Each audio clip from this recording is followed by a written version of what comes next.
തനിക്കും എനിക്കും ഒരു വടി, വാള്, തോക്ക് ഇത് തന്നിട്ട് അയലത്തുകാരനെ സ്നേഹിക്കാൻ ഇത് ഉപയോഗിക്കണം എന്ന് പറഞ്ഞാൽ നടക്കുവോ? ഇല്ല. ഇത്രയാണ് ഈ നിൽക്കുന്ന സിസ്റ്റം എന്ന് പറയുന്നത് ഭരിക്കാനുണ്ടാക്കിയത്. അത് വെച്ച് ജനാധിപത്യം വർക്ക് ചെയ്യത്തില്ല. ഇത്രയും മനസ്സിലാക്കിയാൽ മതി. മേല് കീഴ് താൻ ചെന്നാൽ ഓച്ചാനിച്ച് നിൽക്കുക, അപേക്ഷ എഴുതി കൊടുക്കേണ്ട ഒരു സ്ഥലത്ത് ആരെ മാറ്റിയിരുത്തിയാലും അങ്ങനെ തന്നെ ഉള്ളു. താൻ വെടിവെച്ചാലും ഞാൻ വെടിവെച്ചാലും അപ്പുറത്തിരിക്കുന്ന ചത്തുപോകത്തില്ലേ? അല്ല, നല്ല വെടിയും ചീത്ത വെടിയും ഉണ്ടോ? ഇല്ല. അല്ല, ജനാധിപത്യപരമായ വെടിയുണ്ടോ? ഇല്ല. ഇല്ല. ഇത്രയും മനസ്സിലായാൽ മതി.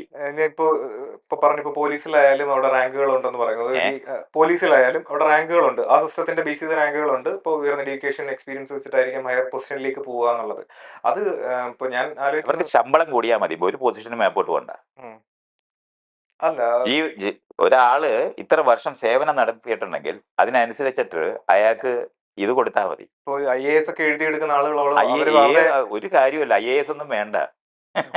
അല്ല, അവര് ജനങ്ങളുടെ ജനാധിപത്യപരം, ഞാൻ പറഞ്ഞല്ലേ, നമ്മളെ ഭരിക്കാനായിട്ട് ആരും പഠിക്കണ്ട.